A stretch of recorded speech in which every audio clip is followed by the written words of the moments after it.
கிறிஸ்துவில் பிரியமானவர்களே, இந்த நாளுக்கென்று தேவன் நமக்கு அருளியிருக்கிற ஜீவ வார்த்தை நியாயாதிபதிகளின் புஸ்தகம் 6வது அதிகாரம் 23வது வசனம். உனக்கு சமாதானம், பயப்படாதே.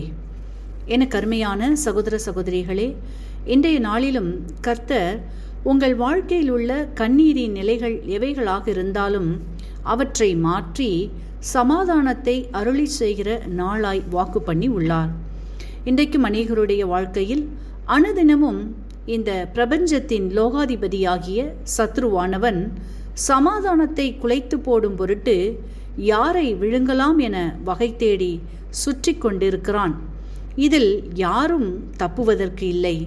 அனைவரும் ஏதோ ஒரு சூழ்நிலையின் நிமித்தமாய் சமாதானத்தை இழந்தவர்களாய் காணப்படுகிறோம்.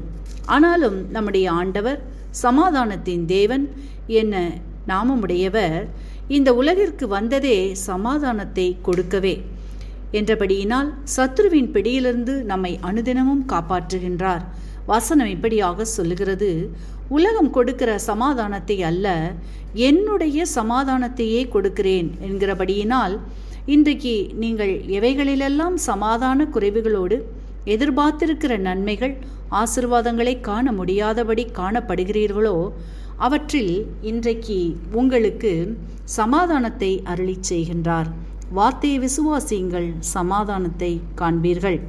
இன்றைக்கும் நாம் மார்க் எழுதின சுவிசேஷம் 5வது அதிகாரத்தை வாசிக்கையில் அங்கே 12 வருடமாய் பெரும்பாடுள்ள ஒரு ஸ்திரீயை குறித்து பார்ப்போமானால், அவள் தன்னுடைய வியாதியிலிருந்து விடுதலை பெற வேண்டியும் வேதனை நீங்கி சுகமாய் இருக்க வேண்டியும் தன்னிடம் உள்ள ஆஸ்திகள் எல்லாவற்றையும் வைத்தியர்களுக்காக செலவழித்தாள்.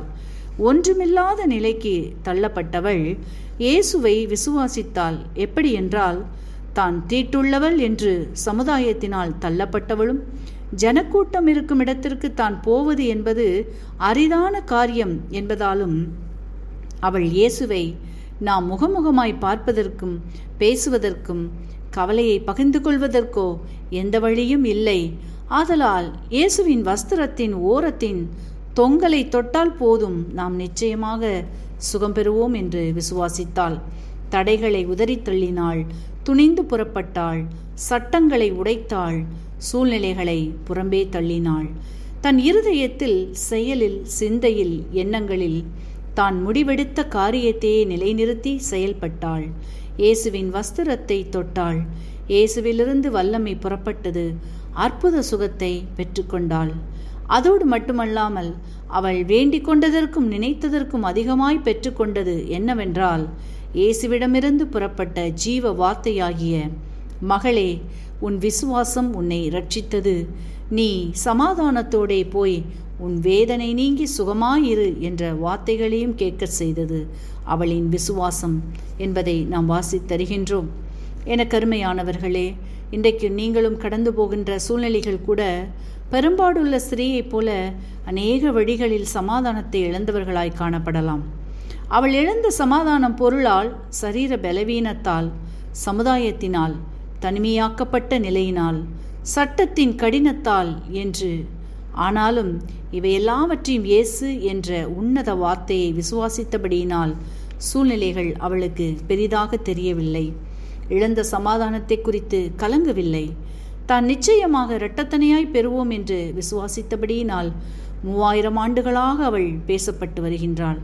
ஆகவே இன்றைக்கு நீங்களும் கூட உங்களின் சூழ்நிலைகளை குறித்த சிந்தனையை தள்ளி வைத்துவிட்டு உங்களில் இருக்கிற இயேசு பெரியவர் என்பதையும் அவராலே செய்யக்கூடாத அற்புதமான காரியங்கள் ஒன்றுமில்லை என்பதை விசுவாசிப்பீர்களானால் இன்றைக்கு நீங்கள் இழந்த சமாதானத்தை இரட்டத்தனையாய் பெற்றுக்கொள்வீர்கள். வார்த்தையை விசுவாசியுங்கள், சமாதானத்தை காண்பீர்கள். அமேன். இன்றைக்கும் இந்த வார்த்தைகளை கேட்டுக்கொண்டிருக்கின்ற உங்களில் யாரேனும் உங்களின் பாவங்களுக்காக மரித்து உயிர்த்தெழுந்த இயேசுவை அறியாமலும் விசுவாசியாமலும் இருப்பீர்களானால் இன்றைக்கு உங்களை ஒப்புக்கொடுத்து விசுவாசியுங்கள். உங்களின் பாவங்களும் மன்னிக்கப்பட்டு விடுதலையாகி ஆசிர்வதிக்கப்படுவீர்கள். இந்த வார்த்தைகள் மூலமாக கர்த்தர் இன்று உங்களை ஆசீர்வதிப்பாராக. ஆமேன்.